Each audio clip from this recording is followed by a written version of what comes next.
when your home is your castle, this card shows up.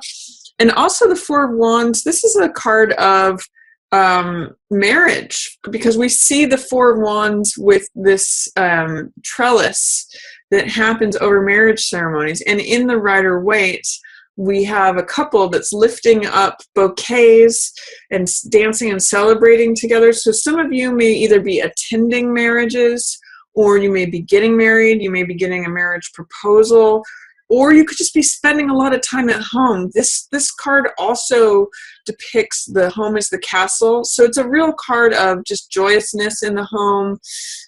For some people, it could mean going to a new home. It's just a lot of focus on domestic life and joyousness in domestic life. So that's a big theme for you for March, Aries. And it also means celebration and festivities. So this could also mean like going to parties, especially if you're attending a wedding. That's a fun, really fun card to have for March.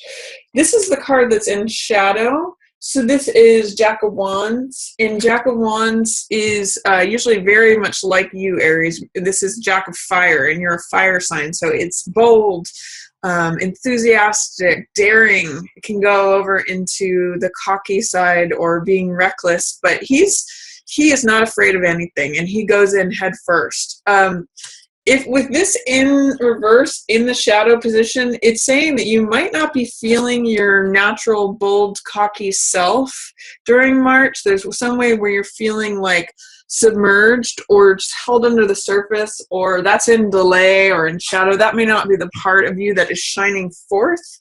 I'm actually getting the sense with this card, Two of Wands, this is your highlight card, that partnership is highlighted, receiving help from others, not necessarily feeling like you have to go fight everything. I'm actually getting that, knights tend to fight and joust and prove their worth through engagement of conflict, whereas Two of Wands does it through diplomacy. They actually experience their own boldness, their own power through receiving help. This is the person who climbs the mountain. He's got the whole world in the palm of his hands, and the world is his oyster. So I actually get the sense that whatever you felt like in the past, you've had to fight it out, and it's you versus the world, and I have all this energy to go adventure and be bold and be daring and take on the world.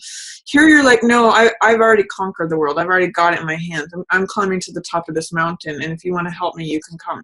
So it's a little bit different of a mentality. And I like this. I like this as the highlight for you, Aries. This guy, he experiments a lot.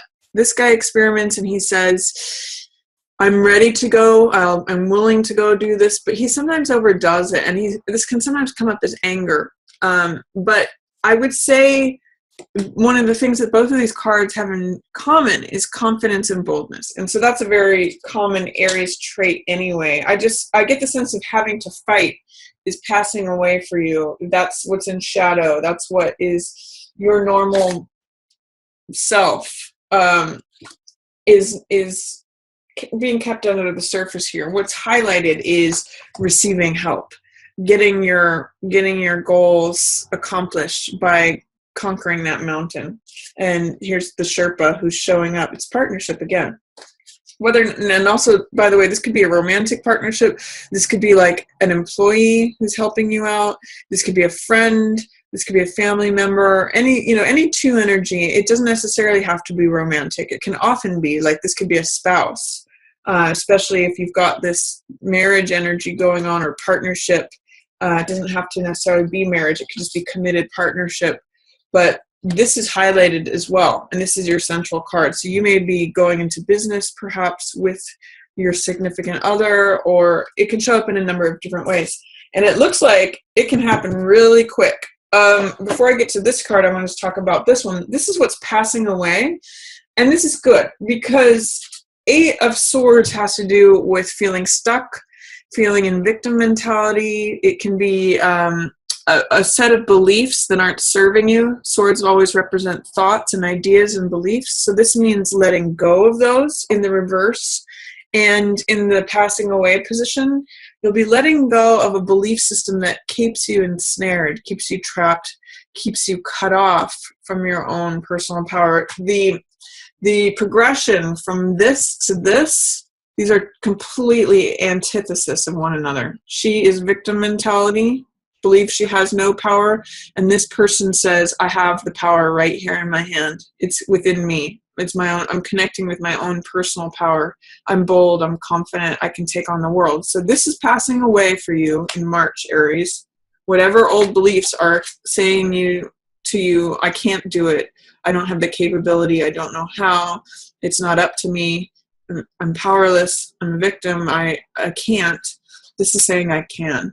And I'm already here. And not only I can, but I am doing it. Watch me do it. So this too, lots of fire energy here. All of these cards are fire except this one. So enthusiasm, motivation, happiness, joyfulness, celebration. And this means it can go fast. This means you may transition very quickly from this to this. It also means that whatever domestic stability you're getting is going to fuel you to your goals happening very quickly. It's almost like once you establish the stable base, Aries, this is 80 to 90% lined up. This means the water boils very quickly and you come into your own personal power with help. And this is achieving your goals. So it's almost like when you establish that firm base to work from, stuff happens really fast for you in March is what I'm seeing. So attend to whatever's going on at home. Enjoy that. It's a wonderful, beautiful card. And then it can start happening very quickly that these goals, you start conquering those mountains. This is like, I've got my house in order. Now things are happening really fast. I can go climb that mountain. And then the first week of March, you're going to be connecting with strength. Good week to, do the things that you've been wanting to do for a while. This is a card of softness. So again, it does not mean you have to fight for anything or be daring or cocky. It's not a card of force, but it's a card of softness. It's a card of endurance. It's a card of patience, relying on your own fortitude, your own patience, knowing your inner strength. Great strength is a major arcana card, and it's a card of you showing up as strength in the first week of March. So wonderful, wonderful time during the first week of March to connect to the things you want to do, or just hold steady. If there's challenges coming your way, this is like a boat that doesn't get rocked. This is like a boat that endures the storm, because she's a card of endurance, fortitude. I think of waves crashing up against a lighthouse or something like that, and the lighthouse doesn't crumble. It just stays steady. That's the power of strength. And she also, one other thing I'll say is she doesn't force the jaws of the lion open. She is gentle and she coaxes them open. So that's the difference between her and, say, Chariot, which is more about hard control. She's soft and she's patient. So that's sometimes hard for you, Aries. First week of March, you may have to be patient, but it's a good time to connect to your own strength. For some reason, too, I'm also getting, and I don't know why I'm getting this for you, but it may be a good time to do strength training. For those of you who go to the gym, who are trying to develop your muscles or trying to develop anything to do with strength, the first week of March is a good time to do it. Then I see Two of Coins in your placement for the second week. This is a card of flexibility. It can sometimes be a card of financial contracts. It means, on the low side, it means feeling unstable or feeling like you're stretched thin, like you don't know whether to go left or right. It can be a card sometimes of indecision, but often it means like being pulled to your very... I'm not sure how to say it. It's like being stretched thin is the best way I can describe. Sometimes like borrowing money from Peter to pay Paul, feeling like you're standing on one foot, like nothing is stable. It can feel like a card of pressure, like you've got to keep all these balls in the air while you're standing on one foot. But it can also mean being flexible and adaptable to changing circumstances. So I always point to the boat here in the background. In the Rider-Waite, there's waves that are going up and down. And what it means is being flexible enough to adapt to changing circumstances. And that can be a great source of fun. So one way of looking at this card is, I'm off balance. I've got too many balls to keep in the air. I feel like I can barely keep up. I barely have enough money to do things. I've just got to keep performing. And it's really uncomfortable. But the other side of this is, not only am I standing on one foot and got all these balls in the air, but, watch me do it. I can do it. It's fun. Not only that, but it's fun. So it's really, if you adapt a feeling of flexibility, fun, humor, that can be the high side of this card. So that's the second week of March for you, Aries. Third week of March, I see Page of Cups here, which is usually a water sign. So this is either Pisces, Scorpio, or Cancer. Or this could be the younger side of you. This generally is a younger person, so of any of those water signs I just mentioned, it's probably a younger version of them. For any of you who have water sign kids, this could be a featured week for them. Or it could be connecting to what makes your heart leap, what makes you joyful, who you were as an adolescent and what made you happy. That's what Page is about, is an openness and a willingness to connect with what makes your heart leap. So if there's anything that you have been keeping on the back burner or saying, I'll wait till someday to do it, third week of March is a good time to do it, Aries. As well as keep a focus with those who are water signs in your life. They're going to be showing up for you in third week especially.